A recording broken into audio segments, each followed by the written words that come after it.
বাংলাদেশে আজকে নতুন করে মুক্তিযুদ্ধের ইতিহাস বলা শুরু হয়েছে।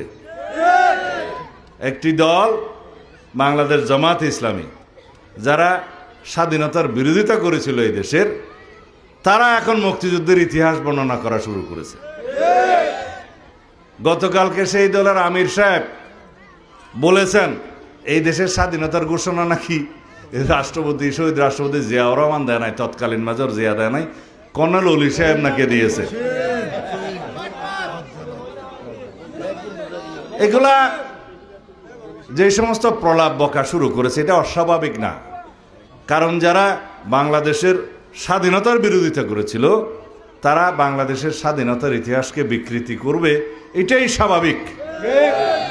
বাংলাদেশের মানুষ জানে আজকে তারা যে নবরূপে নিজেদেরকে মুক্তিযোদ্ধার দল হিসেবে প্রতিষ্ঠা করতে চায়, সেটা একটা প্রতারণা, ধোঁকাবাজি। এবং তারা বলছে তাদেরও নাকি একজন মুক্তিযোদ্ধা আছে,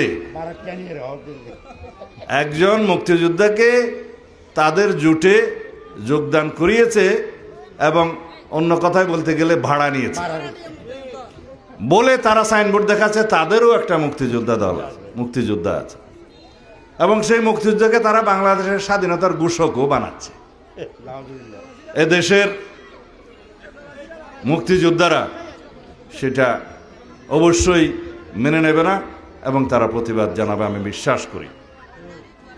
এদেশের সকল জনগণ, দেশপ্রেমিক যারা স্বাধীনতার পক্ষের শক্তি, তারা প্রতিবাদ জানাবে, আমরা জানি।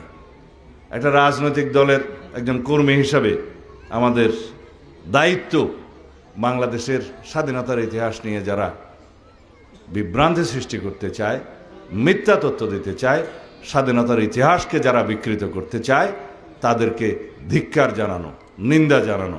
আমি খুব শালীন ভাষায় সেই নিন্দাটা জানালাম, তীব্র প্রতিবাদও জানালাম দলের পক্ষ থেকে। আগামীতে কোনোদিন হয়তো আমাদের শুনতে হবে জামাত ইসলাম এই দেশের স্বাধীনতার পক্ষে যুদ্ধ করেছিলেন, এই কথাও হয়তো আমাদের শুনতে হইতে পারে। এটা বাংলাদেশে আজকে থেকেই আমি বিশ্বাস করি প্রতিবাদের ঝড় উঠবে। কিছুদিন আগে, এই গত কয়েকদিন আগে, তিনি এই দেশের নারী সমাজকে অপমানিত করেছেন, বক্তব্য দিয়েছেন, সাক্ষাৎকার দিয়েছেন। কর্মজীবী মহিলাদেরকে পতিতাদের সাথে তুলনা করেছেন অন্য ভাষায়। নারীদের কর্মঘণ্টা কমিয়ে দিয়ে তাদের সেবা করার চেষ্টা করেছেন, প্রস্তাব করেছেন। অন্য কথায় নারীদের যাতে কর্মসংস্থান না হয় সেই রকম প্রস্তাব এটা। কেউ যদি 5 ঘন্টা কর্মঘণ্টা হয় নারীদের, কোনো কোম্পানি, কোনো বিনিয়োগকারী, কোনো প্রতিষ্ঠান, কোনো শিল্প কারখানা কি নারীদেরকে চাকরি দিবে? তার মানে হলো এটা নারীদের জন্য কল্যাণ নয়, অকল্যাণ বয়ে আনছে। তারা নারীদেরকে ঘরের মধ্যে আবদ্ধ রাখতে চায়। এদেশের নারী সমাজের অগ্রগতি চায় না, প্রগতি চায় না। তারা বাংলাদেশের আগামী জাতীয় সংসদ নির্বাচনে একজন নারীকেও প্রতিনিধিত্ব করার জন্য মনোনয়ন দেয় নাই।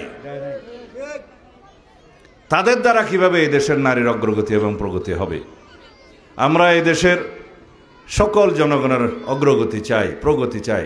বিশেষ করে আমাদের মা বোনদের জন্য আমরা রাষ্ট্রীয়ভাবে আমাদের যাতে তারা ক্ষমতায়ন হয় সেজন্য আমাদের প্রস্তাবনা আছে, কর্মসূচি আছে। আমরা নারীর ক্ষমতায়ন চাই, নারীর মর্যাদা বৃদ্ধি চাই এবং তাদের নিরাপত্তা নিশ্চিত করতে চাই। এটা আমাদের নীতি।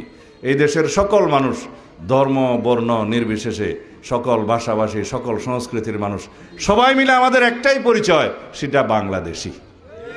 এবং এই বাংলাদেশি পরিচয়ে এই জাতি ঐক্যবদ্ধ করেছিলেন শহীদ রাষ্ট্রপতি জিয়াউর রহমান। সে সকল মানুষকে ঐক্যবদ্ধ করে এদেশের সকল জনগণকে একই পরিচয়ে বাংলাদেশি হয়ে আমাদেরকে ঐক্যবদ্ধভাবে এই বাংলাদেশকে এগিয়ে নিয়ে যেতে হবে। এটাই আমাদের নীতি। আমাদের নীতি আছে, পরিকল্পনা আছে। পরিকল্পনার ভিত্তিতে আমরা কর্মসূচি গ্রহণ করেছি। সেই কর্মসূচি বাস্তবায়ন করে এই দেশকে আমরা এগিয়ে নিয়ে যাব ইনশাআল্লাহ। সেই জন্য আমার নেতা, আপনাদের নেতা, বাংলাদেশের গণমানুষের নেতা জনাব তারেক রহমান বলেছেন ওনার একটি পরিকল্পনা আছে। তিনি বলেছেন আই হ্যাভ এ প্ল্যান। সেই পরিকল্পনা এই দেশের মানুষের জন্য, এই দেশের জন্য। এই দেশের নিরাপত্তা নিশ্চিত করার জন্য, এদেশের স্বাধীনতা সার্বভৌমত্বকে রক্ষা করার জন্য, গণতন্ত্রকে শক্তিশালী করার জন্য। এই গণতান্ত্রিক সংস্কার হবে রাষ্ট্র কাঠামো মেরামতের মধ্য দিয়ে, এই গণতান্ত্রিক সংস্কার হবে সংবিধানের গণতান্ত্রিক সংস্কারের মধ্য দিয়ে।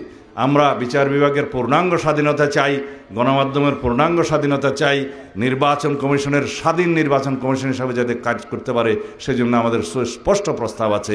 সংস্কার কমিশনে আমরা একটা প্রস্তাব করেছি।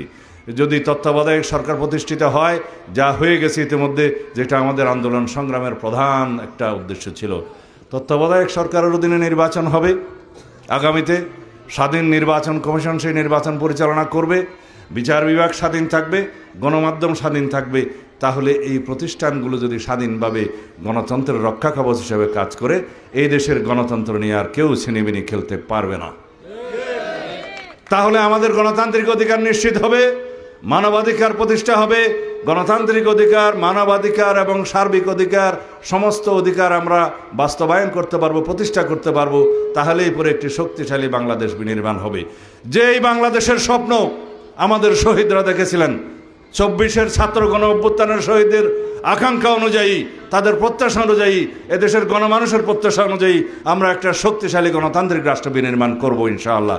এই আমাদের প্রতিশ্রুতি, এই আমাদের অঙ্গীকার। বিএনপির প্রতিশ্রুতি দেয়, প্রতিশ্রুতি রক্ষা করে। ইনশাআল্লাহ আমরা সবাই অঙ্গীকারাবদ্ধ। আমরা সকল সংস্কার প্রস্তাব যেগুলো জুলাই জাতীয় সনদে উল্লেখিত আছে, স্বাক্ষরিত হয়েছে, সকল কিছু আমরা বাস্তবায়ন করব প্রতি অক্ষরে অক্ষরে। খোদা হাফেজ। বাংলাদেশ জিন্দাবাদ, বাংলাদেশ জাতীয়তাবাদী দল জিন্দাবাদ। শহীদ জিয়া অমর হোক, বেগম খালেদা জিয়া অমর হোক, আমাদের নেতা জনাব তারেক রহমান জিন্দাবাদ।